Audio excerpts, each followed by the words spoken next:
Barne menjawab dengan menteri kali B6. Bagaimana seandainya bila Barne menjawab dengan gajah kali 6?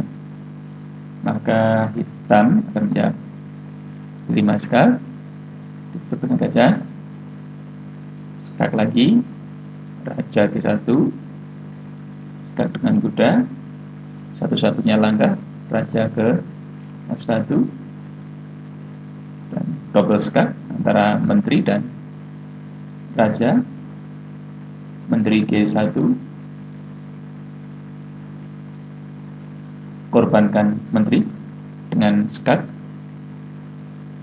Satu-satunya langkah adalah benteng, makan F1, dan kuda ke E2 skak mat, yang sering disebut dengan istilah smarter mate.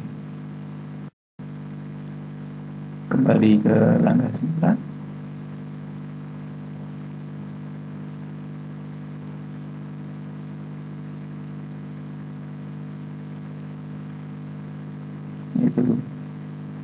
Yaitu gajah kali B6. Fischer melanjutkan dengan langkah gajah kali C4, raja ke G1, kuda E2 skak, raja F1 lagi, kuda kali D4 skak. Skenario taktik ini di mana raja seringkali ya dicek berkali-kali, kemudian kembali lagi ya, bolak-balik ya. Seringkali disebut dengan istilah, kalau dalam bahasa Inggris windmill, dalam bahasa Indonesia kincir angin. Raja ke G1. Coba kita lihat, kenapa nggak ditutup benteng saja? Kalau ini jauhan putih, maka kita bisa melanjutkan dengan pion kali B6, di mana benteng mengancam menteri langsung. Jawaban lanjutan yang mungkin adalah menteri ke C3, kuda kali F3, di mana gajah langsung mengancam menteri di sini dan benteng mengancam skak mat di sini. Seandainya menteri makan ke C4, maka benteng E1 dan skak mat.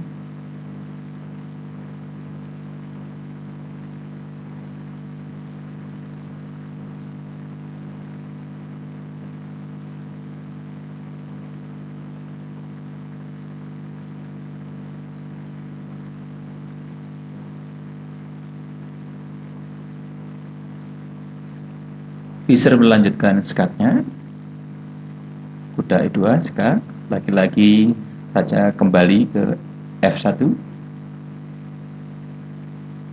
open skak ya, dengan gajah dan sekaligus mengancam benteng di sini. Di sini Fischer tidak buru-buru mengambil benteng, melainkan pionnya makan B6 dulu, sekaligus mengancam menteri di sini.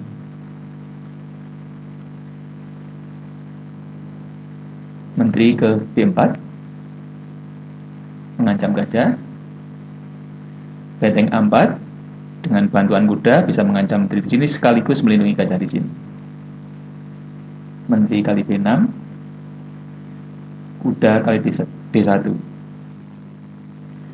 Kalau kita lihat posisi dan jumlah materi, bisa dibilang ini hitam sudah menang, tinggal melanjutkan saja. Permainan berlanjut ke H3 untuk memberikan ruang bagi Raja Putih untuk melarikan diri.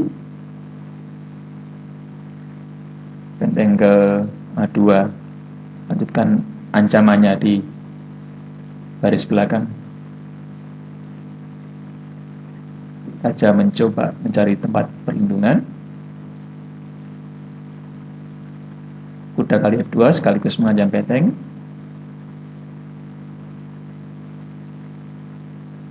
Berusaha mengadu untuk mengurangi gempuran dari hitam, dan Fischer mengambil benteng di E1 itu. Skak dengan menteri di D8, tutup dengan gajah di F8, kuda kali E1, Gajah ke D5 mengancam pion di G2 sekaligus masih melindungi benteng di A2. Kuda putih coba mencari tempat yang lebih baik untuk maju di medan perang. Kuda E4. Kalau lihat di sini, kita lihat hampir semua pasukan hitam saling membantu. Kita lihat gajah membantu benteng, gajah membantu kuda, raja membantu gajah. Jadi semuanya saling membantu. Inilah yang disebut dengan interconnected atau saling membantu. Ini perlu sekali untuk membuat pertahanan yang bagus dalam permainan catur. Menteri B8 mengancam pion di B7 sekaligus mencoba mengamankan jalur H2 B8. B5. Jadi kalau kita lihat di sini semua sudah saling membantu.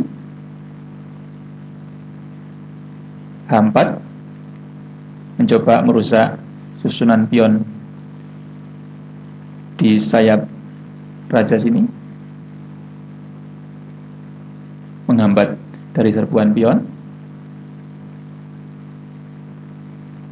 Kuda E5 dengan maksud ke D7 dan nanti bisa membantu serangan menteri ke gajah. Begitu Fischer menghindarinya dengan melangkahkan raja ke G7 sehingga tidak kena ban oleh menteri. Nah, agar kuda ini bisa melompat dan tidak terjadi skak di sini dan menggarpu menteri dan raja, maka raja melarikan diri ke G1. C5 skak. Terus menghindari dari kejaran pasukan-pasukan hitam. Lagi-lagi skak. Dan satu-satunya jawaban adalah raja ke E1, B4 skak, raja D1, dan skak lagi sama gajah di B3, raja C1, kuda E2, raja B1, kuda C3 skak, raja C1, dan di sini bisa skak mat dalam satu langkah, baik pakai gajah di B4 maupun benteng di A2.